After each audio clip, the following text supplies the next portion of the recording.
धन्यवाद बच्चों।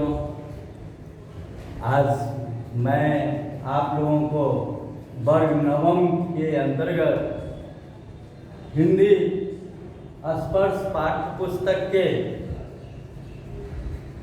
पद्य अर्थात पोएट्री के अंतर्गत रहीम पाठ पढ़ाने जा रहा हूँ।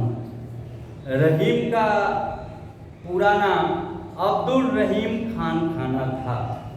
इनका जन्म लाहौर में सन 1556 ईस्वी में हुआ था।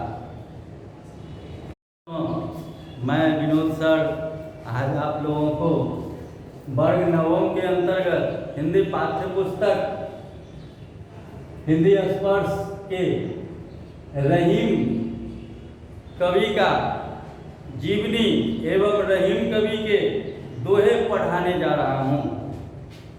ये बच्चों यही रहीम जी हैं, जो इनकी बेस देखिए दाढ़ी है और ऊपर देखिए मोर पंख लगा हुआ है। मोर पंख किसका प्रतीक है वो आप लोग अच्छी तरह से जानते हैं। ये कृष्ण भगवान के अनन्य भक्त थे, इसलिए इन्होंने कृष्ण की भक्ति पर भी इनका दोहा है लिखी गई है। इनका जन्म लाहौर में 1556 ईस्वी में हुआ था और इनका निधन 1626 में हुआ था। इन्होंने अरबी, फारसी, संस्कृत और हिंदी के अच्छे जानकार थे, अतः इन्होंने अच्छी अच्छी कविताएं लिखी हैं। इनकी नीतिपरक उक्तियों पर संस्कृत कवियों की स्पष्ट छाप परिलक्षित होती है। रहीम मध्ययुगीन दरबारी संस्कृति के प्रतिनिधि कवि माने जाते हैं। अकबर के दरबार में हिंदी कवियों में इनका महत्वपूर्ण स्थान था। रहीम अकबर के नवरत्नों में से एक थे। रहीम के काव्य का मुख्य विषय श्रृंगार, नीति और भक्ति है। रहीम बहुत लोकप्रिय कवि थे। इनके दोहे सर्वसाधारण को आसानी से याद हो जाते हैं। इनके नीतिपरक दोहे ज़्यादा प्रचलित हैं, जिनमें दैनिक जीवन के दृष्टांतक देकर कवि ने इनके सहज, सरल और बोधगम्य बना दिया है। रहीम को अवधी और ब्रज दोनों भाषाओं पर समान अधिकार था। इन्होंने अपने काव्य में प्रभावपूर्ण भाषा का प्रयोग किया है। रहीम की प्रमुख कृतियां हैं रहीम सतसई, श्रृंगार सतसई, मदनाष्टक, रास पंचाध्याय, रहीम रत्नावली। ये सभी कृतियां रहीम ग्रंथावली में सम्मानित है। प्रस्तुत पाठ में रहीम के नीतिपरक दोहे हैं। ये दोहे जहां एक और पाठक को औरों के साथ कैसा बर्ताव करना चाहिए इसकी शिक्षा देता है, वही मानव मात्र को करणीय और अकरणीय आचरण को भी नसीहत देते हैं। इन्हें एक बार पढ़ लेने के बाद भूल पाना संभव नहीं है और उन स्थितियों का सामना करते होते ही इनका याद आना लाजमी है, जिनका इनमें चित्रण है। बच्चों, तो रहीम कभी पांचों वक्त अल्लाह को नमाज अदा करता था और भगवान कृष्ण की भी भक्ति करता था। भगवान कृष्ण का अनन्य भक्त था रहीम। उन्होंने दोहा रहीम ने कृष्ण भगवान में को लिखा है कि कहा सुदामा बापुरो कृष्ण मिताई जो। तो कृष्ण भगवान ने सुदामा और कृष्ण को जो उद्धार किए, इसके साथ साथ उन्होंने जो उनकी अच्छी और कृतियां हैं उनका इन्होंने बड़ा ही मार्मिक ढंग से वर्णन किया है। पहला बात है कि कृष्ण भगवान प्रेम के पुजारी थे। जो कृष्ण भगवान से प्रेम करता था, कृष्ण भगवान उसके प्रेम में रम जाते थे। गाय को देखिए, मोर को देखिए, हिरन को देखिए, एक बार अगर बांसुरी बजाते थे तो ये सब दौड़ करके इनके पास आ जाते थे। इनके कृष्ण बांसुरी में जादुई शक्ति थे। अतः उन्होंने प्रेम का पाठ पढ़ाया है कि सबों के साथ प्रेम का व्यवहार करना चाहिए। कृष्ण भगवान ने भी ऐसा ही पाठ पढ़ाया है। तो रहीम कवि कहते हैं कि रहीमन धागा प्रेम का मत तोड़ो चटकाए, टूटे से फिर ना मिले, मिले गांठ पड़ी जाए। देखो बच्चों, रहीम कवि कहते हैं किसी से जब तुम्हारा दिल से प्रेम हो जाता है, मन से आत्मीय लगाव हो जाता है, तुम्हारे मधुर व्यवहार उसको आकर्षित करता है, तो तुम्हारे सुख दुख में जो उपस्थित होता है उसका मूल कारण आपसी प्रेम होता है। तो रहीम कवि कहते हैं कि तुम किसी भी प्राणी के, सभी प्राणी के साथ प्रेम का व्यवहार करो, सभी से सद्भाव रखो, अच्छा आचरण करो, अब सदाचरण करो, अपने धर्म पर चलो और सभी से प्रेम रखो, किसी से मत टूट के रहो, किसी को कड़वा वाणी मत कहो, सबके साथ मधुर वाणी का व्यवहार करो, तभी वो तुम्हारा प्रिय बन सकता है और तुम उसके प्रिय बन सकते हो। तो आपसी जिससे प्रेम है, जिससे अच्छा सद्भाव है, अगर थोड़ा सा नुकसान भी हो जाए तो प्रेम नहीं टूटना चाहिए, आपसी सद्भाव टूटना नहीं चाहिए, थोड़ा नुकसान को बर्दाश्त कर लेना चाहिए। क्योंकि ये जो आपसी सद्भाव, जो प्रेम है, अगर एक बार टूट गया तो हमेशा के लिए टूट जाता है। जिस तरह से डोर से पतंग जब टूट जाती है और वह दिशाहीन हो जाती है, उसी तरह से यह व्यक्ति का मानवीय आपसी प्रेम है, आपसी भाईचारा है। अगर आपसे किसी की आपसी भाईचारा है तो कोशिश कीजिए कि इस भाईचारा को अपने जीवन जीते निभाते चलिए, उसे टूटिए मत, क्योंकि एक बार जब टूट जाइएगा तो फिर जुड़ना मुश्किल है। अगर जुड़ भी जाते हैं तो उसमें गांठ बंधन पड़ जाता है, दोनों की ओर से वो आत्मीय शक्ति लगाव नहीं रहता है, वो एक सीमा तक ही दोनों की ओर से रहता है, बीच में गांठ है वो मिलने ही नहीं देता है। अतः आपसी सद्भाव के साथ सामाजिक परिवेश को बनाए रखना ही प्रेम कहलाता है। हमें सुख दुख में काम आना चाहिए। दूसरी बात क्या कर रहे हैं रहीम कवि कि रहीमन निज मन की बिथा, मन ही राखो गोए। रहीम कवि कहते हैं कि तुम्हारे मन में यदि परिवार से के लोगों से, परिवार के सदस्य से, मित्र से, समाज से, किसी व्यक्ति विशेष से कुछ कष्ट हो जाए तो तुम अपने मन में ही रखो। कुछ तकलीफ हो जाए तो तुम किसी को कहो मत, क्योंकि जब तुम अपना दुख दूसरे को व्यक्त करोगे तो वह व्यक्ति तत्काल सुन लेगा, तुम्हारे ऊपर तत्काल सहानुभूति रूपी मलहम लगा देगा, मगर तुम्हारा घाव ठीक नहीं कर सकता है। और जब यहाँ से जो तुम्हारे पास से जब वो जाएगा और औरों के पास जाएगा तो तुम्हारा बुराई करना वहाँ शुरू कर देगा। क्या जरूरी है अपना कष्ट दूसरे को बताने से? रहीम कवि कहते हैं उसे अपने मन में संजोए रखो। दूसरों को बताने से तुम्हारी हंसी उड़ेगी, लोग तुम्हारा शिकायत करेंगे, तुम्हारी लोकाचार में बदनामी होगी। अतः अपने अंदर की दुख को किसी के आगे प्रकट मत करना चाहिए, ऐसा रहीम कवि का विचार है। वह तुम्हारा दुख कम नहीं करेगा, वह बांट नहीं लेगा और तुम्हारा उपहास करेगा, मजाक उड़ाएगा।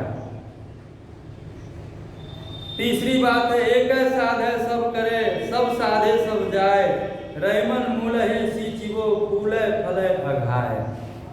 रहीम कवि कहते हैं कि हमें मानव जीवन है तो अनेक प्रकार के काम है, तो हमें ऐसा काम करना चाहिए जो सर्वोपरि हो और समाज, परिवार, राष्ट्र के हितकारी हो।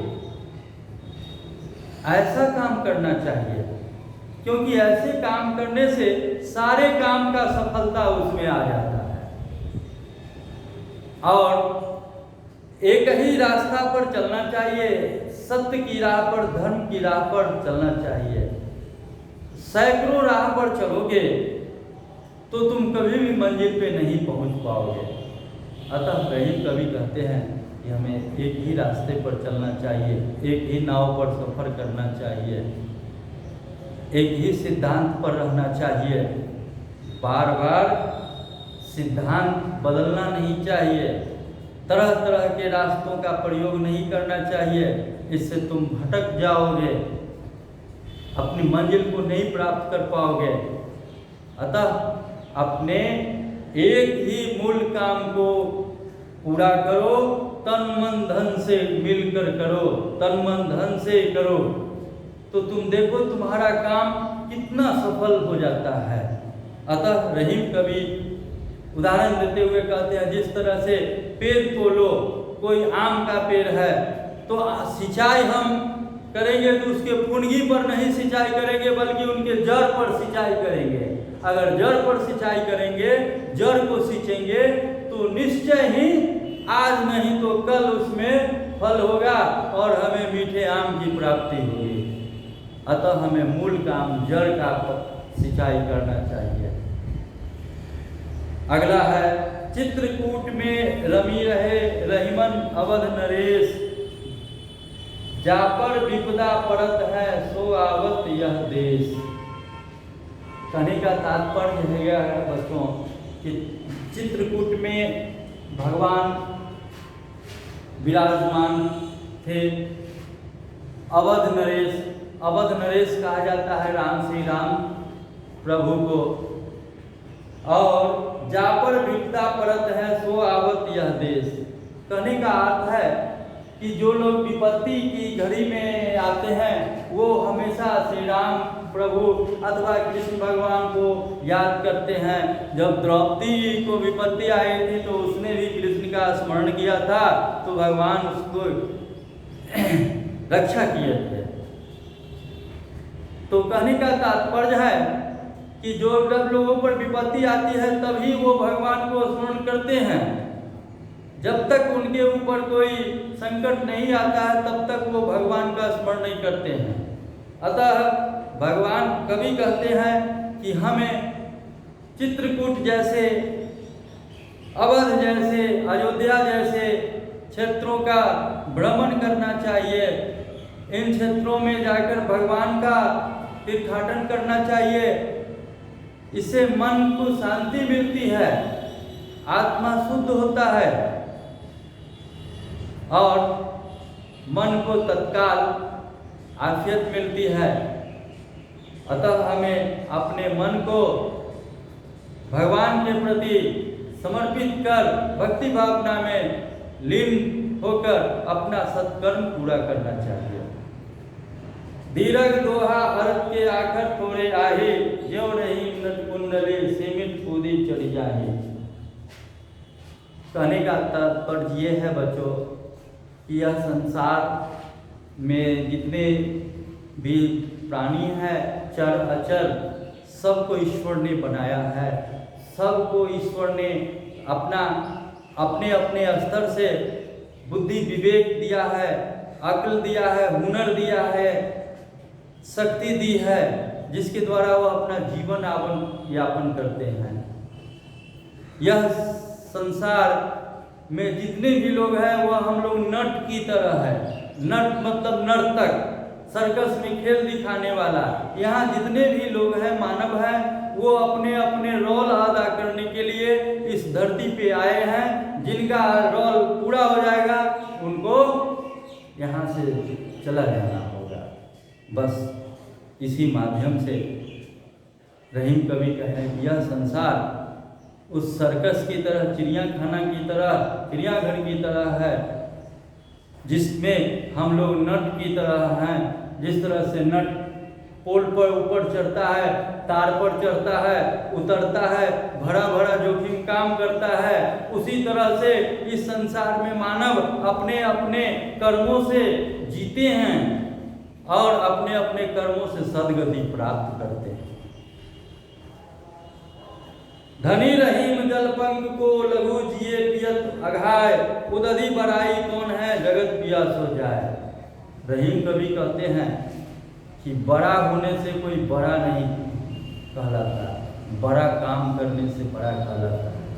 अगर छोटा आदमी बड़ा काम करके दिखा देता है तो वो बड़ा आदमी कहलाता है, और बड़ा आदमी अगर छोटा काम करता है तो उसको कोई बड़ा नहीं कह सकता है। अतः व्यक्ति की पहचान उनके व्यक्तित्व से होता है। इस पंक्ति के माध्यम से रहीम कवि जी ने कहा है कि धनी रहीम जलपंक को लघु जिए पियत अघाय। पंख माने कीचड़ होता है, उस तालाब का कीचड़ का जल कहीं मीठा है जो हमारे प्यास को बुझाता है, जिसको पी करके हम अपना प्यास बुझाते हैं। समुद्र के पास तो अथाह जल राशि है परंतु नमकीन है, हमारे कोई काम के लायक नहीं है। वह कोई प्यासा अगर समुद्र के किनारे जाए तो उसे प्यासा ही वापस प्यास से के साथ ही वापस होना पड़ेगा, उसका प्यास नहीं बुझ सकता है। प्यास तो छोटी सी झील से बुझती है। अतः जीवन में छोटे आदमी बड़े काम के होते हैं। हमें छोटों के साथ छोटा का नहीं बल्कि उसे बड़ा का व्यवहार करना चाहिए। अगला है बच्चों, नाद रीझ तन देत मृग धन नर धन देत समेत, ते रहीम पशु से अधिक रिझउ कछु न दे। देखो बच्चों, नाद रीझ तन देत मृग नर धन हेत समेत, ते रहीम पशु से अधिक रिझउ कछु न दे। देखो, अगर हिरण को मधुर वाणी से संगीत सुना के बुलाया जाए तो संगीत के वशीभूत होकर आ सकता है, रीझ जाता है। नर धन देत हेत समेत, नर कुछ ऐसे भी आदमी होते हैं इस धरती पर जो अपने पास अथाह धन है परंतु किसी नीडी पर्सन को, किसी जरूरतमंद व्यक्ति जो उनके परिवार का ही है, उन्हें वो सहायता नहीं करते हैं। यह कितनी मूर्खतापूर्ण बात है। वैसे आदमी पशु से भी गया गुजरा माना जाता है, जिसके पास धन हो और उस धन का उपयोग उसके परिजन, सगे संबंधी, आस पड़ोस पास के लोगों को जरूरत पड़ने पर कोई उपयोग ना हो, और अगर जब उससे कुछ सहायता के लिए मांग कर दे तो वह व्यक्ति ना कह देता है। ऐसे लोग पशु से भी गए गुजरे होते हैं। बिगड़ी बात बने नहीं लाख करो किन कोई, रहीमन फाटे दूध को मथे न माखन होए। इस पंक्ति के माध्यम से रहीम कवि जी कहते हैं कि जो बात एक बार बिगड़ जाती है वह फिर बात नहीं बनती है। जिस तरह से दूध को फट जाने के बाद उससे मक्खन नहीं मिल सकता है, अर्थात किसी के साथ कुछ जो कमिटमेंट हो, जो आपसे विचार विमर्श किया गया, निर्णय ली गई बात हो, उसमें कभी भी बदलाव नहीं करना चाहिए, क्योंकि इससे बात बिगड़ जाती है। और जब बात बिगड़ जाती है तो अगला जो फल की प्राप्ति है, जो रिजल्ट की चाह है, वो रिजल्ट नहीं मिल पाता है। जिस तरह से दूध को फटने के बाद उससे हम माखन नहीं प्राप्त कर सकते। अगला श्लोक है, दोहा है बच्चों, रहीमन देख बरेन को लघु न दीजिए डारी, जहां काम आवे सुई कहा करे तरवारी।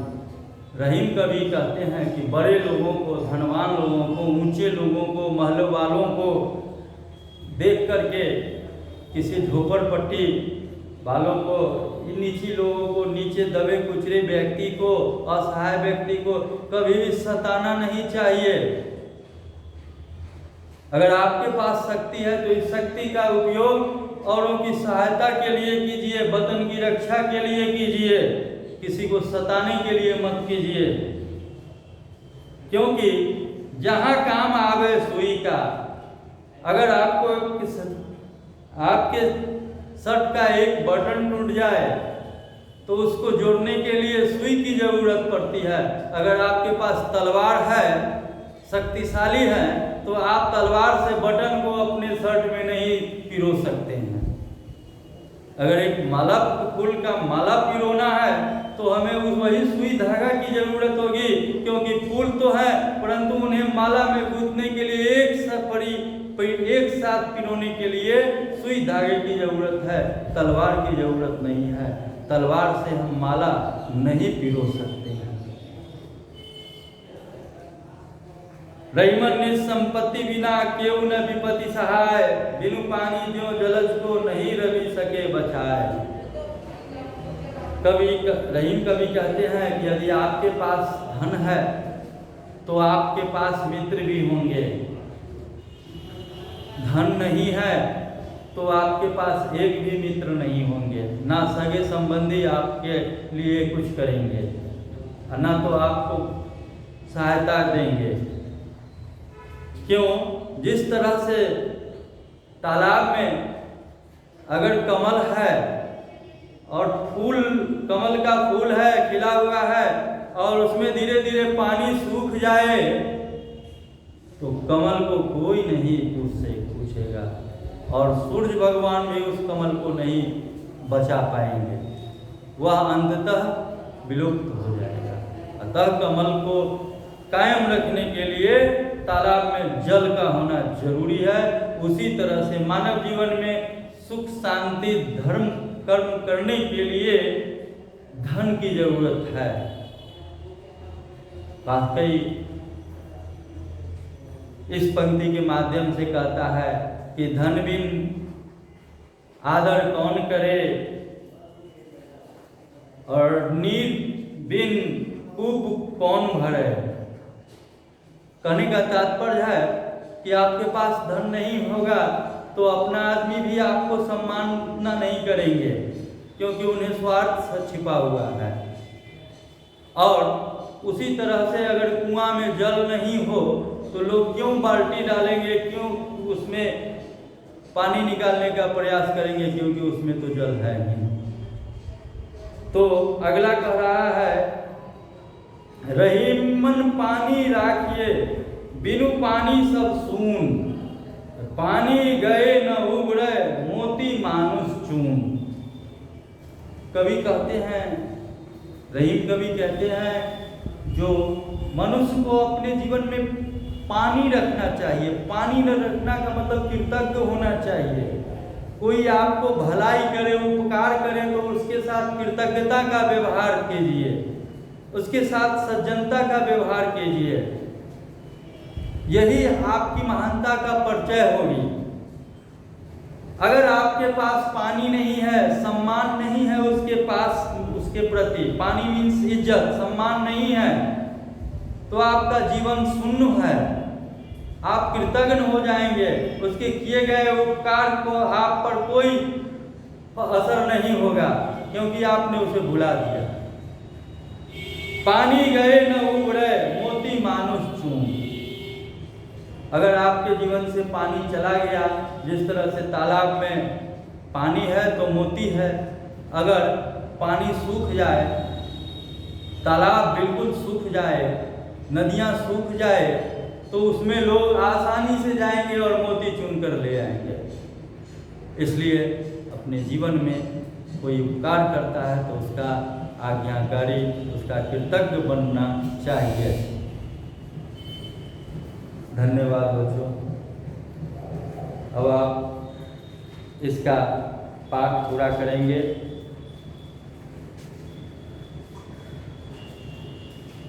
धन्यवाद। नवीन सर,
अब इसका प्रश्न आंसर है बच्चों, निम्नलिखित प्रश्नों के उत्तर दीजिए। प्रेम का धागा टूटने पर पहले की भांति क्यों नहीं हो पाता? प्रेम का धागा अगर एक बार टूट गया तो पहले की तरह नहीं बनता, क्योंकि दोनों के बीच गांठ पड़ जाती है, बंधन पड़ जाता है। हमें अपना दुख दूसरों पर क्यों नहीं प्रकट करना चाहिए? अपने मन की व्यथा दूसरों से कहने पर उनका व्यवहार कैसा हो जाता है? अगर आप अपने मन की व्यथा किसी को कहेंगे तो तत्काल देखकर सहानुभूति दर्शाएगा, परंतु आपके पास से हटने के बाद आपका शिकायत करेगा। इसलिए अपने मन की बात किसी को नहीं कहना चाहिए। अपने मन की दुख की बात बताने से आपकी लोकाचार में निंदा होगी। रहीम ने सागर की अपेक्षा पंख जल को धन्य क्यों कहा है? रहीम ने सागर की अपेक्षा पंख जल को धन्य कहा है क्योंकि पंख जल से ही मानव की प्यास बुझती है, खेतों की सिंचाई होती है, जिससे अनाज का उत्पादन होता है। अतः समुद्र की तुलना में पंख जल हमारे लिए अधिक महत्वपूर्ण और श्रेष्ठ है। एक को साधने से सब कैसे सब सध जाता है? एक को साधने से सारे काम सध जाते हैं, क्योंकि एक की शानदार सफलता में ही सारे सफलता छिपे रहते हैं। अतः एक काम को पूर्णतः तन मन धन से समर्पित होकर पूरा करने का प्रयास करना चाहिए। धन्यवाद बच्चों। अब प्रश्न आंसर इसका बनाएंगे।